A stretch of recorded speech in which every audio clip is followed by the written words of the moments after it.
ও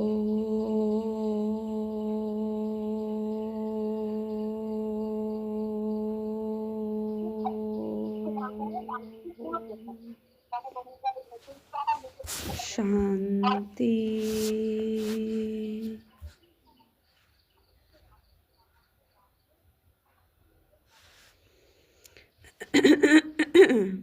বারো 3/2025 মহাবাক্য।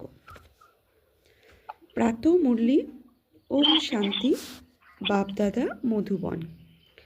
আজকের বাপদাদার অমূল্য মহাবাক্য হচ্ছে, মিষ্টি বাচ্চারা, বাবা এখন তোমাদের প্রতিপালন করছেন, পড়াচ্ছেন, ঘরে বসেই রায় দিচ্ছেন। সুতরাং প্রতি কদমে বাবা রায় নিতে থাকো, তবে উচ্চ পদ পাবে। মিষ্টি বাচ্চারা, বাবা এখন তোমাদের প্রতিপালন করছেন, পড়াচ্ছেন, ঘরে বসেই রায় দিচ্ছেন। সুতরাং প্রতি কদমে অর্থাৎ নিজের জীবনে চলার পথে প্রত্যেকটা কদমে বাবার রায় নিয়ে চলতে হবে, তবেই উচ্চ পদ পাবে। প্রশ্ন আজকের মুরলি থেকে, সাজার থেকে মুক্তি পাওয়ার জন্য কোন পুরুষার্থ দীর্ঘ সময় ধরে করা উচিত? সাজা দুই প্রকার আছে, শারীরিক ভোগনা আর মানসিক। তো এই সাজার থেকে মুক্তি পাওয়ার জন্য কোন পুরুষার্থ দীর্ঘ সময় ধরে করা উচিত? উত্তরে বলছে নষ্টমোহ হওয়ার। শ্রীমদ্ভগবদ্ গীতাতেও শেষে গিয়ে অর্জুন নষ্টমোহ হয়েছে। অর্জুন বলছে, নষ্টমোহ স্মৃতির লব্ধা তৎপ্রসাদা তন্ময়াচ্যুত। হে ভগবান, আমার মোহ নষ্ট হয়েছে। কিসের দ্বারাই মোহ নষ্ট হয়েছে? তোমার জ্ঞানামৃত প্রসাদের দ্বারা। তৎপ্রসাদাৎ তন্ময়াচ্যুত। স্থিত হস্মি গত সন্দেহ। আমার বুদ্ধিও স্থির হয়ে গেছে, আমার সমস্ত সন্দেহ দূর হয়ে গেছে। আমি পূর্ব স্মৃতিতে ফিরে গিয়েছি, মানে আমি কে সেই স্মৃতি আমি লব্ধ করতে পেরেছি, স্মৃতির লব্ধা। তাই বাবাও আজকে মুরলিতে কি বলছে? নষ্টমোহ হলে তীব্র পুরুষার্থী হতে পারবে, তীব্র পুরুষার্থী হলে সাজা থেকে মুক্ত হতে পারবে। কারোর প্রতি যেন আসক্তি না থাকে, অর্থাৎ মমত্ব না থাকে। নিজের অন্তর্মনকে জিজ্ঞাসা করতে হবে, কারো প্রতি আমার মোহ নেই তো? কোনো পুরানো সম্বন্ধ যেন অন্তিমে স্মরণ না আসে। যোগ বলের দ্বারা সব হিসাবপত্র মিটিয়ে ফেলতে হবে। তাহলে হিসাবপত্র মেটাতে গেলে যোগের বল দরকার। যোগ বলের দ্বারা সব হিসাবপত্র মিটিয়ে ফেলতে হবে, তবেই সাজা ছাড়াই উচ্চ পদ প্রাপ্ত হবে। ওম শান্তি। এখন তোমরা কার সামনে বসে আছো? বাপ দাদার সামনে। যেমন বাবা বলা হয়, তেমনই দাদাও বলতে হয়। বাবা এই দাদার দ্বারাই তোমাদের সামনে বসে আছেন। তোমরা বাইরে থাকলে সেখানেও বাবাকে স্মরণ করতে হয়, চিঠি লিখতে হয়। যদি আমরা বাইরে থাকি তবুও বাবার কাছে না থাকলেও কি করতে হয়? বাবাকে চিঠি লিখতে হয়, যাতে করে আমরা ঠিক আছি, আমরা ঠিকঠাক চলছি সেটা বাবা বুঝতে পারেন। তাই বলছে তোমরা বাইরে থাকলেও সেখানে বাবাকে স্মরণ করতে হয়, চিঠি লিখতে হয়। এখানে তোমরা সামনে বসে আছো, অর্থাৎ মধুবনে। যারা ডাইরেক্ট বাবার সামনে বসে মুরলি শুনছে বলছে, এখানে তো তোমরা সামনে বসে আছো, কথাবার্তা বলো। কার সাথে? বাপ দাদার সাথে। তিনি তো হলেন উচ্চ থেকে উঁচু অথরিটি, উচ্চ থেকেও উচ্চ অথরিটি। ব্রহ্মা হলেন সাকার আর শিব হলেন নিরাকার। এখন তোমরা বুঝেছ উচ্চ থেকে উচ্চতর অথরিটি বাবার কাছ থেকে কিভাবে প্রাপ্ত হয়। অসীম জগতের পিতা, যাকে পতিত পাবন বলে আহ্বান করা হয়, তোমরা এখন প্র্যাকটিক্যালি তাঁর সামনে বসে আছো। বাবা বাচ্চাদের প্রতিপালন করছেন, পড়াচ্ছেন। ঘরে বসেই বাচ্চারা বাবার রায় পেয়ে থাকেন যে এইভাবে চলো। তোমরা বুঝেছ বাবার শ্রীমতে চললে শ্রেষ্ঠ থেকেও শ্রেষ্ঠ হতে পারো। বাচ্চারা জানে আমরা উচ্চ থেকে উচ্চতর বাবার মতের দ্বারা উচ্চ থেকে উচ্চ পদ প্রাপ্ত করে থাকি। মনুষ্য সৃষ্টিতে উচ্চ থেকে উচ্চতর এই লক্ষ্মী নারায়ণের সিংহাসন যা অতিক্রান্ত হয়ে গেছে। মানুষ গিয়ে এই উচ্চ স্থান অধিকারীদের নমস্কার করে। মানুষ গিয়ে উচ্চ স্থান অধিকারীদের গিয়ে কি করে? নমস্কার করে। প্রধান বিবাহই হলো পবিত্রতা। মানুষ তো সেই মানুষই আছে, কিন্তু কোথায় সেই বিশ্বের মালিক আর কোথায় এখানকার মানুষ? বলছে মানুষ তো মানুষই আছে, তাহলে কোথায় সেই বিশ্বের মালিক আর কোথায় এখানকার মানুষ? আমরা কি ছিলাম? পুরো বিশ্বের মালিক ছিলাম। সত্যযুগের যিনি প্রিন্সেস ছিল তার সাথে আমরা রাজত্ব করেছিলাম, অর্থাৎ লক্ষ্মী নারায়ণের সাথে রাজত্ব করেছি। আর কোথায় এখনকার মানুষ হয়েছি আমরা, তাই না? তোমাদের বুদ্ধিতে আছে যে ভারত অবশ্যই 5,000 বছর পূর্বে এমনই ছিল, আর আমরাই বিশ্বের মালিক ছিলাম। আর কারো বুদ্ধিতে এটা নেই। ইনিও জানতেন না, সম্পূর্ণ ঘোর অন্ধকারে ছিলেন। এখন বাবা এসে বলছেন ব্রহ্মা থেকে বিষ্ণু আর বিষ্ণু থেকে ব্রহ্মা কিভাবে হয়। এ এক অতীব গুপ্ত রমণীয় বিষয়, যা আর কেউ বুঝবে না। বাবা ছাড়া আর কেউ এই নলেজ দিতে পারে না। নিরাকার বাবা এসে পড়ান। কৃষ্ণ ভগবানু বাচু নম। বাবা বলেন, আমি তোমাদের শিক্ষা প্রদান করে সুখী করে তুলি,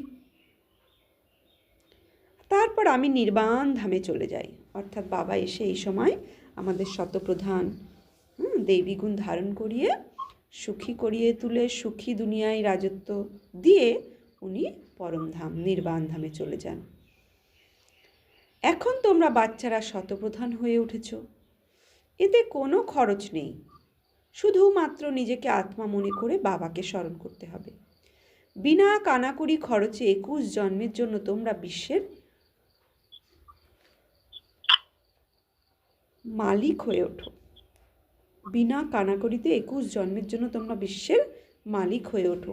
তোমাদের মধ্যেও কেউ কেউ সামান্য পয়সা পাঠিয়ে দিয়ে থাকে নিজের ভবিষ্যৎ পড়ার লক্ষ্যে।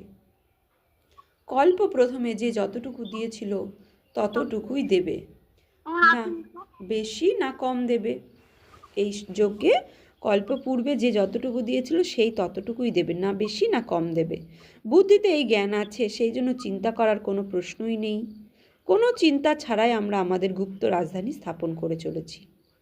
এটাই বুদ্ধিতে সুমিরন করতে হবে, যে কোনো চিন্তা ছাড়া গুপ্ত সত্যযুগী রাজধানী আমরা স্থাপন করে চলেছি। তো এটা মনে মনে ভেবে সুমিরন করতে হবে। বাচ্চারা, তোমাদের অপার খুশিতে থাকা উচিত, আর নষ্টমোহ হতে হবে। এখানে নষ্টমোহ হলে সত্য যুগেও মোহজিৎ রাজারানী হতে পারবে। তোমরা জানো যে এই পুরনো দুনিয়ার বিনাশ হবে, এখন ফিরে যেতে হবে। তবে এর প্রতি আসক্তি কেন রাখবো? পুরনো দুনিয়া তো এখন বিনাশ হবে, তাই পুরনো দুনিয়ার প্রতি বাবা বলছেন আসক্তি কেন রাখবো? কেউ রোগগ্রস্ত হলে ডাক্তার যখন আশা ছেড়ে দেয়, তখন তার প্রতি আসক্তি আর থাকে না। কি সুন্দর বাবা বোঝাচ্ছেন। শরীরের যদি কোনো রোগ হয় আর তার যদি শরীর ছাড়ার মতো অবস্থা হয়ে যায়, ডাক্তার তার প্রতি কোনো আসক্তি রাখে না। তাই পুরনো দুনিয়া এখন বিকারে জর্জরীভূত, রোগগ্রস্ত হয়ে গেছে। আসক্তি তার প্রতি কেন রাখো? জানে আত্মা এক শরীর ত্যাগ করে অন্য শরীর ধারণ করবে। আত্মা তো অবিনাশী, তাই না?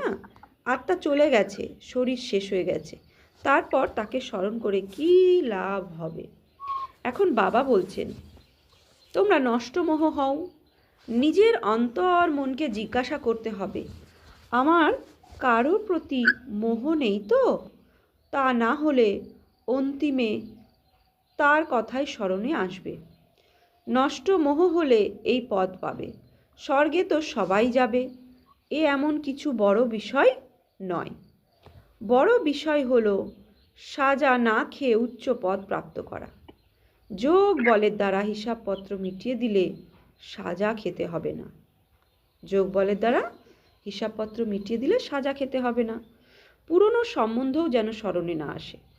এখন আমাদের ব্রাহ্মণদের সাথে সম্পর্ক, তারপর হবে দেবতাদের সঙ্গে সম্পর্ক। এখানকার সম্পর্ক হলো সবচেয়ে উচ্চ।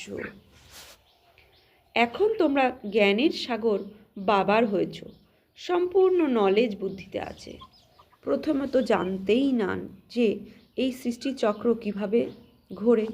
এখন বাবা বুঝিয়েছেন, বাবার সাথে থেকে অবিনাশী উত্তরাধিকার প্রাপ্ত হয়, তবেই তো বাবার সাথে লাভ থাকে। বাবার দ্বারা স্বর্গের বাদশাহী পাওয়া যায়। এনার এই রথ নিশ্চিত। শিব বাবার রথ কি? ব্রহ্মা বাবা। কল্প কল্পে ব্রহ্মা বাবার শরীরেই শিব বাবা আসবেন, তো ব্রহ্মা বাবার শরীররূপী রথ নিশ্চিত। ভারতেই ভাগীরথীর গায়ন আছে, তো ব্রহ্মা বাবার শরীররূপী রথ ভাগ্যশালী রথ। ভাগীরথী মানে কি? ভাগ্যশালী রথকেই ভাগীরথী বলা হয়।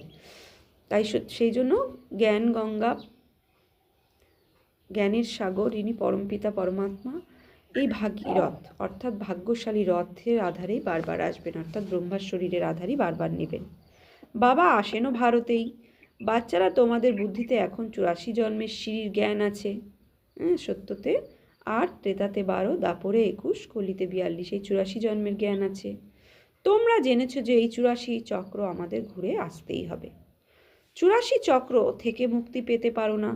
তোমরা জানো এই সিঁড়ির অবতারণ করতে অনেক সময় লাগে, চড়তে অর্থাৎ উত্তরণ উঠতে শুধুমাত্র এই অন্তিম জন্ম লাগে। সেই জন্যই বলা হয় তোমরা ত্রিলোকীনাথ, ত্রিকালদর্শী হয়ে ওঠো। আগে কি তোমরা জানতে যে আমরা ত্রিলোকীনাথ হতে যাচ্ছি? এখন বাবাকে পেয়েছো, তিনি শিক্ষা প্রদান করছেন, তবেই তোমরা বুঝতে পেরেছো। বাবার কাছে কেউ এলে বাবা জিজ্ঞাসা করেন, পূর্বে কখনো এই পোশাক এই বাড়িতে মিলিত হয়েছে?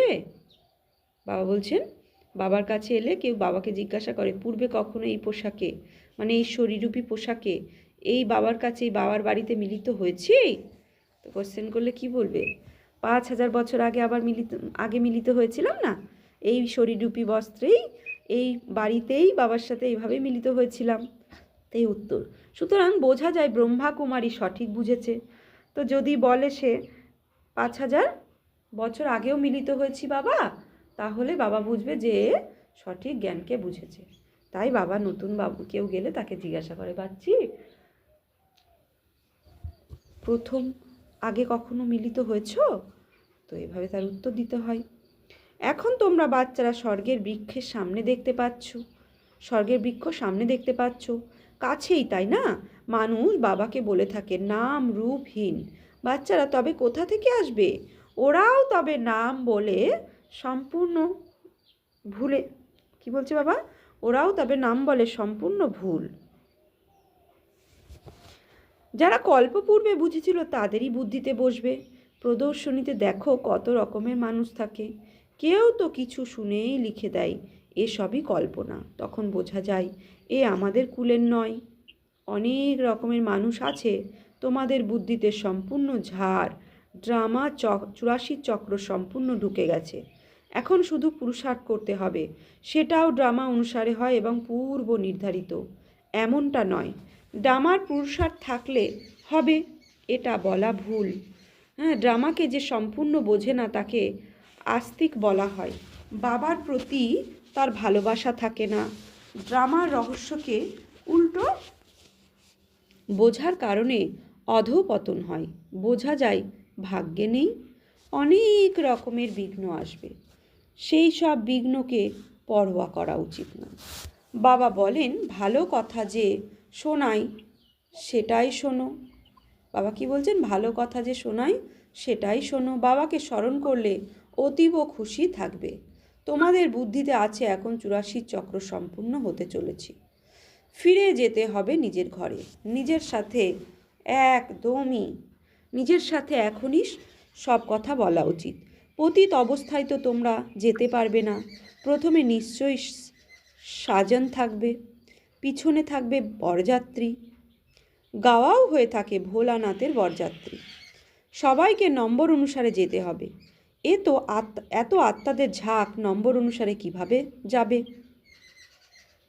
বাবা বলছেন ভোলানাথের বরযাত্রী অর্থাৎ আমরা আত্মার উপরে অর্থাৎ বিন্দু বিন্দু আত্মারা, আর আগে শিব বাবার পেছনে আমরা আত্মারা সব ঝাঁকের মতো বাবার বরযাত্রী হয়ে পরমধামে চলে যাব। সুন্দর সিনটাকে সামনে ইমার্জ করব আর দেখব সামনে আগে আগে শিব বাবা, তারপরে ব্রহ্মা বাবা মাম্মা, আর তার পেছনে 108-এর রত্ন, সব বিন্দু বিন্দু, আর আমরা বাচ্চারা সব বিন্দু বিন্দু হয়ে ঝাঁকের মতো বরযাত্রী হয়ে শিব বাবার বরাতি তো যাচ্ছি পরমধামে। তো বাবা বলছেন সবাইকে নম্বর অনুসারেই যেতে হবে। এত আত্মাদের ঝাঁক নম্বর অনুসারে কিভাবে যাবে? মানুষ পৃথিবীতে কত অধিগ্রহণ করে থাকে, কত জায়গা অধিগ্রহণ করে থাকে, কত ফার্নিচার সম্পত্তি ইত্যাদি চাই। আত্মা তো বিন্দু, আত্মার কি চাই? কিছুই না। আত্মা কত ছোট জায়গায় নেয়। এই সাকারি বৃক্ষ আর নিরাকারী বৃক্ষের মধ্যে কত পার্থক্য। ওটা হলো বিন্দুদের বৃক্ষ। এই সব বিষয় বাবা সবই বুদ্ধিতে ঢুকিয়ে দেন। তোমরা ছাড়া এই বিষয় দুনিয়াতে আর কেউ শুনবে না। বাবা এখন নিজের ঘর আর রাজধানী স্মরণ করিয়ে দিচ্ছেন। তোমরা বাচ্চারা রচয়িতাকে জেনে সৃষ্টিচক্রের আদি মধ্য অন্তকে জানতে পারো। তোমরা হলে ত্রিকালদর্শী আস্তিক। দুনিয়াতে কেউ আস্তিক নেই। ওটা হলো সীমিত জগতের পড়াশুনো। এ হলো অসীম জগতের ঈশ্বরীয় পড়াশুনো। ওখানে অনেক টিচার্স পড়ান, এখানে একজন টিচারই পড়ান, যা অত্যন্ত ওয়ান্ডারফুল। ইনি হলেন বাবা, টিচার এবং গুরুও। ইনি হলেন বাবা, টিচার এবং গুরুও। এই টিচার হলেন সম্পূর্ণ বিশ্বের। কিন্তু সবাই তো পড়বে না বাবাকে। সবাই জেনে গেলে অধিকাংশই ছুটবে বাপ দাদাকে দেখার জন্য। গ্রেট গ্রেট গ্র্যান্ডফাদার অ্যাডামে বাবা এসেছেন, সুতরাং ছুটে ছুটে আসবে সবাই। বাবার প্রত্যক্ষতা তখনই হয় যখন লড়াই শুরু হয়। তো এখনও তো লড়াইয়ের বাকি আছে। লড়াই শুরু হলেই শিব বাবার প্রত্যক্ষতা হয়ে যাবে। তারপর কেউ আসতেও পারে না, কিন্তু প্রত্যক্ষতা হয়ে যায় তখন পস্তায়। তোমরা জানো অনেক ধর্মের বিনাশ হবে।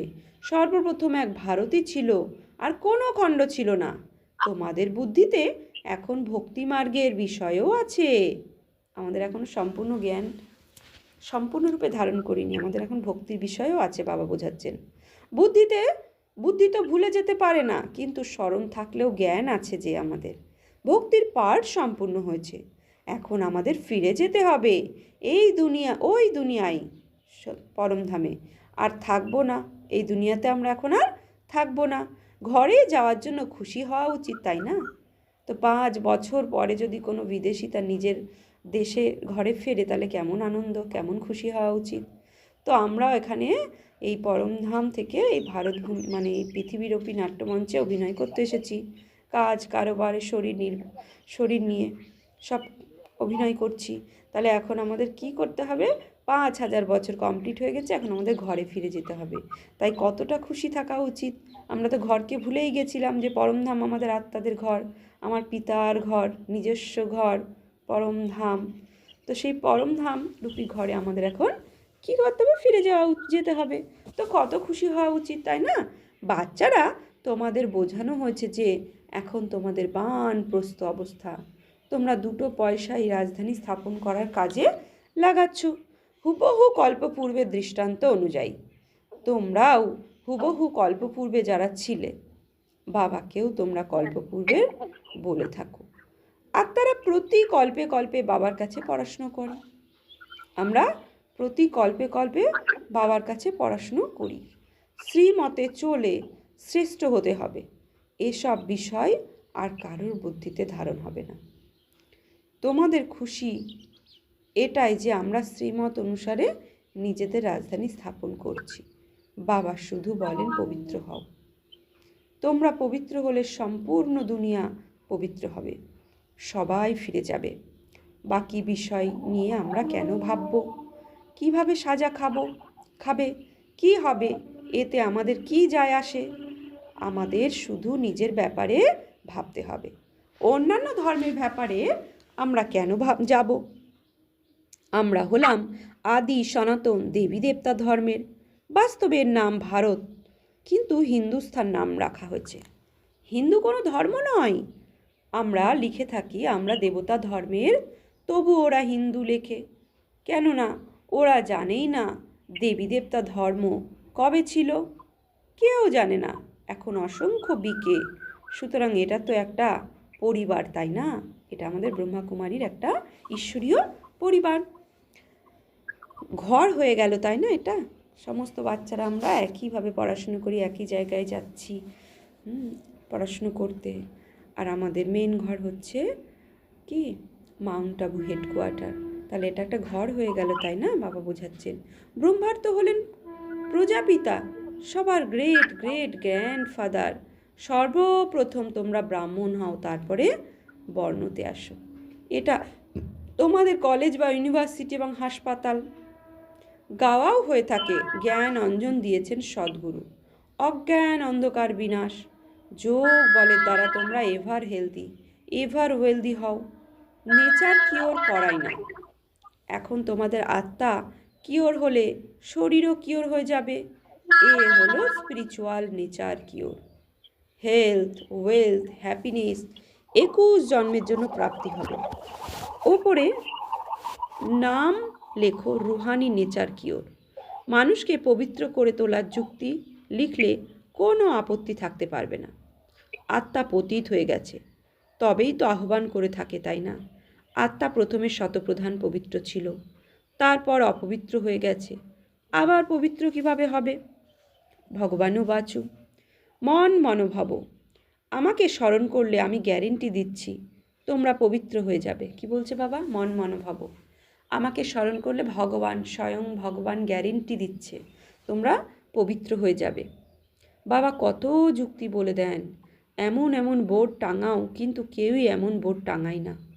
চিত্র মুখ্য হিসাবে ব্যবহার করেছে, চিত্রই মুখ্য হিসাবে ব্যবহার করেছে। অর্থাৎ বাবা বলছেন চিত্রর সাথে সাথে লেখাটাও লেখো, যে স্বয়ং ভগবান এসেছে, তাকে স্মরণ করলেই পবিত্র হওয়ার গ্যারেন্টি দিচ্ছে ভগবান। ভিতরে যে কেউ আসুক না কেন, তাকে বলো আপনি হলেন আত্মা, পরম ধাম নিবাসী। এখানে এই শরীর ধারণ করেছেন নিজের পার্ট প্লে করার জন্য। এই শরীর তো বিনাশী, তাই না? বাবাকে স্মরণ করলে বিকর্ম বিনাশ হবে। এখন আপনার আত্মা অপবিত্র, পবিত্র হলে ঘরে যেতে পারবেন। বোঝানো তো অতি সহজ, এতে কষ্টের কিছু? বলছেন বোঝানো তো অতি সহজ। যারা কল্প পূর্বে ছিল তারাই এসে ফুল তৈরি হবে।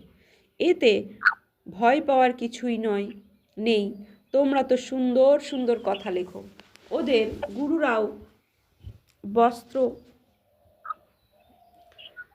ওদের গুরুরাও মন্ত্র দেয়, তাই না?